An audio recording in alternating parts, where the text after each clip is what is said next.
He looked a sad young man, and we wanted to be kind to him. When he moved into the house next to ours, my wife Janet said, "I think he's sad because he lives alone.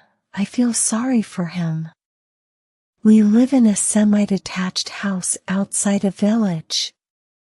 The house next to ours was empty for a long time, and then the young man came. He arrived in a van with a few pieces of furniture. Then we didn't see him very much. Sometimes he went for a walk in the country. And every day he walked to the village to do some shopping. He always walked. He didn't have a car. Perhaps he's too poor to buy a car, said Janet. Let's take him into the village tomorrow. So next day, when he came out of the house to go shopping, I offered him a lift. No, thank you. He replied, I prefer to walk. We looked surprised. But it's over a mile to the village, I said. He smiled. I like walking. And he walked on. He's just shy, poor boy, Janet said. So we tried again. Next time he came out, we were waiting in the car. We said that we were going to the village and offered him a lift. He looked away quickly. Was he angry or shy? Thank you very much. But I prefer to walk, he said. And he walked on. Janet was surprised. But she continued to think about how to help the young man. He's very thin, she said one evening. I'm sure he doesn't eat good food. We must invite him to dinner. Janet and I like good food. We eat a lot of butter and puddings and cream and sweet things like cakes. We know this rich food is fattening, but we like it. So we're a bit overweight. The young man opened the door. Janet was right. He was thin. He looked at me in silence a moment and smiled. Thank you. You're very kind. But I can only eat certain food. I have a special diet. What sort of diet? Oh, fruit, vegetables, bread. Are you a vegetarian? Yes, I am. My wife is a very good cook. I said she can cook a delicious vegetarian dinner. Please come. He looked away and said nothing. You must come, I insisted. My wife will be very disappointed. He thought a moment. Okay, I'll come. He said he didn't look very happy about it. But Janet was very happy. She cooked a wonderful vegetarian meal. But she put butter in vegetables. And she also made a big fruit pudding with lots of sugar and cream. He must eat some real food, she said. That evening we learned the young man's name. Richard. He didn't talk much, but we also learned that he was 28. He couldn't find a job and he didn't have much money. His parents were dead and he didn't have any brothers or sisters. We felt sorry for him. He didn't eat much that evening. He said he wasn't hungry. Janet was a little offended.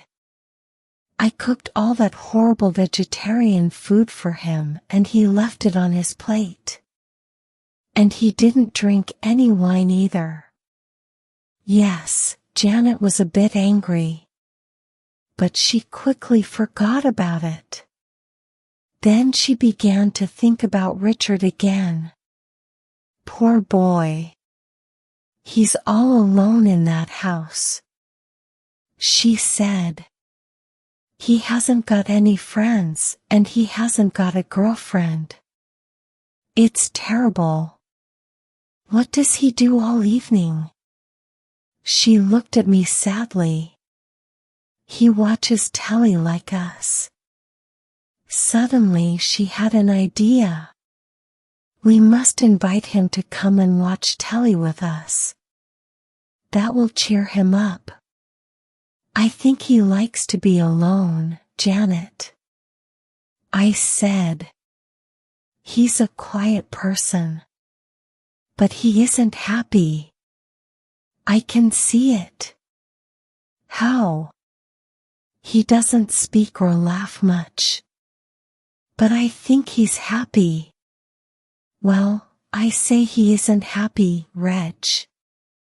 You must go and bring him here this evening. I want him to be happy. So I went out into the cold, wet night and knocked on Richard's door. Would you like to come round to us? I asked. He smiled. Why? We can watch telly and have a bit of food. He suddenly looked frightened. No. Not telly. I never watched it. His face was very white. Now I was really surprised. Well, perhaps you want some company. I liked my own company, he said. And he shut the door quickly.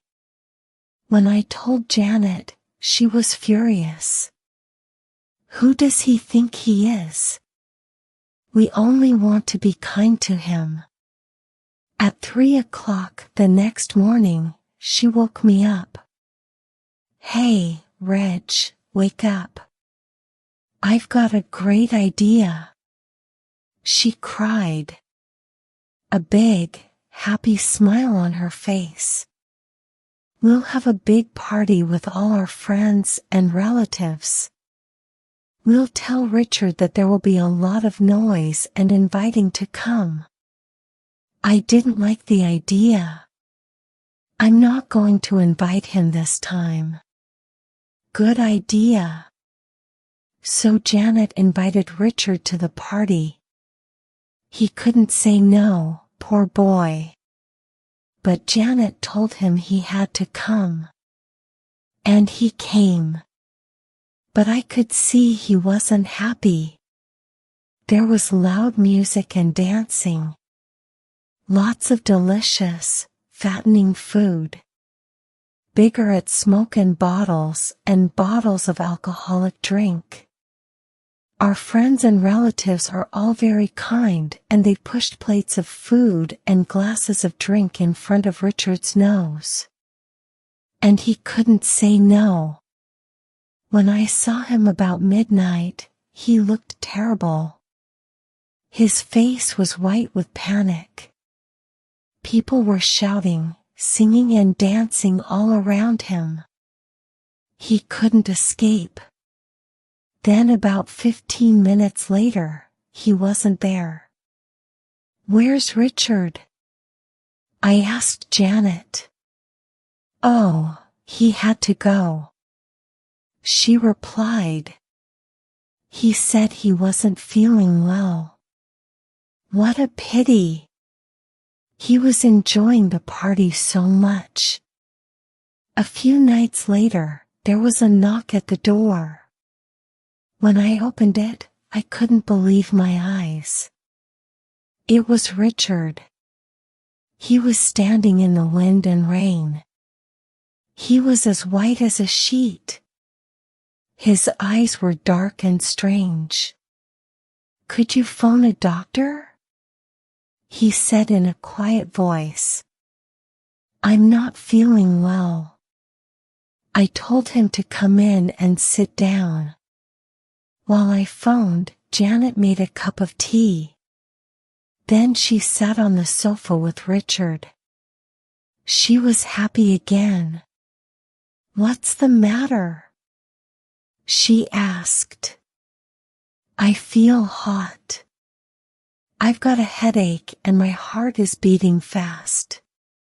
"Oh, you poor thing," Janet said tenderly. Dr. Rockwell arrived soon and examined Richard. He said, "You've got a fever and your heartbeat is not regular. You must rest. Stay in bed for a few days. Relax and eat plenty of good food. Here's some medicine for the fever." At the door, he said to me, "It may be of higher or perhaps an allergy. If he isn't better in a few days, call me." Of course, Janet was really happy. She wanted Richard to sleep in our house, but he said no. He wanted to go back to his house. So we took him next door and put him to bed. Now we could see inside the house for the first time and we were amazed. He had tables, chairs, a sofa and armchair, carpets, bookcases, pictures, cupboards, etc. But there was no television set. No video recorder, no phone, no home computer, no hi-fi. There was nothing modern, not even electric lights. He had big candles in all the rooms. He took the medicine and quickly fell asleep. "I'm going to stay here and look after him," said Janet. "Oh, look at this place. The poor boy hasn't got enough money to buy a telly. Let's get our old TV set. He can watch it in bed." "But Janet, he doesn't like TV." But she wasn't listening to me. I knew why she was doing these strange things. We haven't got any children and she wanted to give Richard all the kindness of a mother. When he woke up and saw the TV at the end of the bed, he looked frightened. He tried to move and speak, but he was weak. "The doctor said you must rest," smiled Janet. "So be a good boy. Relax and watch TV. There's a quiz show and then cartoons. Then a comedy show, a soap opera and an old film, a thriller I think." She made his pillow comfortable and pulled the bedclothes tight. He couldn't move. He stared at the TV with great frightened eyes, like a rabbit in front of a snake. "Are you hungry, Richard?" said Janet. He tried to move his head, but it was difficult. "Good. You look so white and thin. You need some real food." Richard tried to shake his head. There was terror in his eyes. "No, I won't listen to you, Richard. You're going to eat and eat and eat. Then you'll get big and strong." Janet cooked some cream of chicken soup and eggs and toast with lots of butter. "Come on, don't be naughty, Richard. Open your mouth. That's right. Eat up." And Janet began to push the food into his mouth. She stayed with Richard for 6 days and nights. She slept in the next room. She got her mobile phone for emergencies, but she called lots of friends and relatives and asked them to come and visit Richard. The phone was always ringing. People came and went and it was very noisy. When she got an old radio cassette player from our house and Richard had to listen to music or radio programs, she even decided to hire a video recorder. Richard was Janet's prisoner. He did everything she wanted. For 6 days he stayed in bed and watched TV and video films or listened to loud music and a talk of visitors. His eyes were like glass. His face had no expression. He was like a zombie. Janet cooked him 3 big meals a day, and he began to get fat. But he didn't get better. After 10 days, he was very weak. He didn't move and he didn't speak. He only stared in front of him. Why doesn't he get better? Janet asked Dr. Rockel. It's strange. He looks better. He isn't thin and white now. Has he eaten well? Oh yes. Lots and lots of good food. The fever has gone down, but his heart is still bad. I can't understand it. Look at his eyes. They look strange. Perhaps he's asleep. Oh, what shall we do, doctor? Janet cried. Well, we can't take him to hospital. There aren't any free beds. We have to wait a few days. Perhaps I'll contact one of my colleagues in Germany. Call me if there's any change. There was a change. 2 days later, a man arrived at our house. He was tall and strong with a great black beard and a red face. My name is Dr. Hans von Ruprecht, he said in a loud voice. He had a German accent. I am a good friend and colleague of Dr. Rockel. He phoned me yesterday about the mysterious malady of his patient Richard Jeffries. I had a patient in Germany with a similar malady. Is Mr. Jeffries getting better? No, I said. He's becoming a vegetable. A vegetable? Yes. Vegetables aren't very lively, are they? I replied. Do you know what's the matter with Richard? Not precisely. But if my analysis is correct, it may be a new illness that has appeared. Only in the 20th century. We don't know much about it, but we have found that emissions from electronic objects like televisions, computers, videos, high fives, etc. probably cause it. It seems that the waves from these machines are not good for the brain and nerves. They change or disturb the electrical functions. But we don't know precisely how or why. There is fever and rapid heartbeats. The patient gradually passes into a coma. Like a vegetable. Yes. One strange symptom is that the patient wants to eat and drink a lot, usually fattening for Juno, all the things that we eat today. So the patient becomes fat. We don't know why people need to eat a lot. Perhaps there are psychological causes. Nobody has done any experiments and nobody has written a scientific study. But we know the final result of the malady.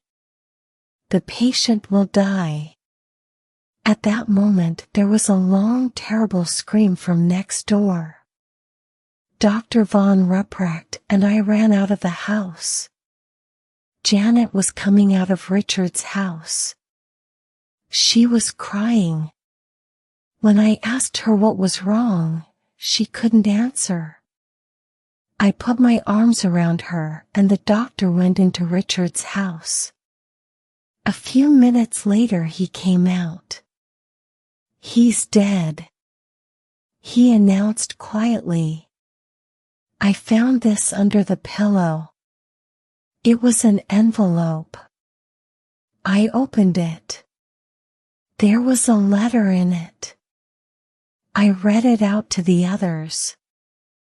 "I'm going to die soon.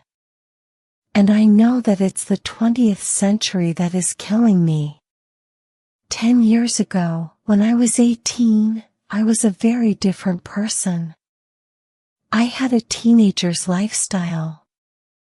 I went to discos with my friends every evening. I listened to loud music. I watched a lot of TV and videos. I liked computer games. I was always talking on the phone. Then something happened. I began to feel ill. I had bad headaches. My heartbeat was rapid. Sometimes I felt dizzy. I often had a temperature. I couldn't do my schoolwork. I didn't know why I was ill. I went to a doctor, but he didn't know either. He said perhaps it was my lifestyle. I thought a lot about this. It was true that I never walked. I went everywhere by car. It was true that I drank a lot of alcohol and ate bad food. It was true that I watched a lot of stupid TV programs, game shows, talk shows, and hundreds of bad films. It was true that my ears weren't good because the music in the discos was very loud. It was true that I sat for hours in front of my computer. And it was true that I had started doing all these things when I was very young, about 14. I took a lot of pills and medicine, but I didn't get better. I became fat and very lazy. I never went out, except in the car. At weekends I sat in front of the TV all day, all listened to music, and I ate and drank, and ate. I lived like a zombie.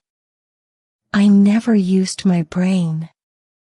It was full of the rubbish from TV programs, silly songs, and terrible films. I became very weak and very ill with a temperature and heart problems. Then suddenly I understood. One day I had a little accident in the car and hit my head. It wasn't serious, but my mind became clear and I saw everything.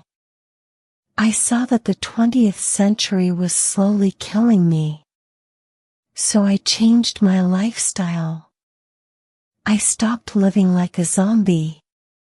It was very difficult. My lifestyle was a habit, a very dangerous habit like taking drugs.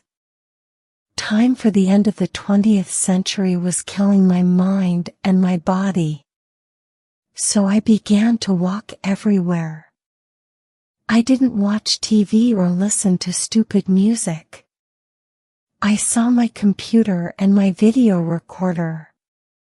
I didn't go to discos. I stopped eating bad food and drinking too much alcohol, and I lost all my friends too. But the 20th century was everywhere. It was too strong and I had to escape from it. So I came here to the country. But I couldn't escape. The 20th century is too strong. I can't fight it. I know I'm going to die soon. Goodbye. Richard Jeffries. When I finished, Dr. von Ruprecht said sadly, "So now we know that this is an illness of the mind caused by living in the 20th century. Can I take this letter with me, please? I want to write a report about Richard's case and publish it." Then all the world will know." But before the doctor could finish, poor Janet fell to the ground with a strange cry. Von Ruprecht examined her, then looked at me. "She has got a temperature. Her heartbeat is very fast." He shook his head sadly.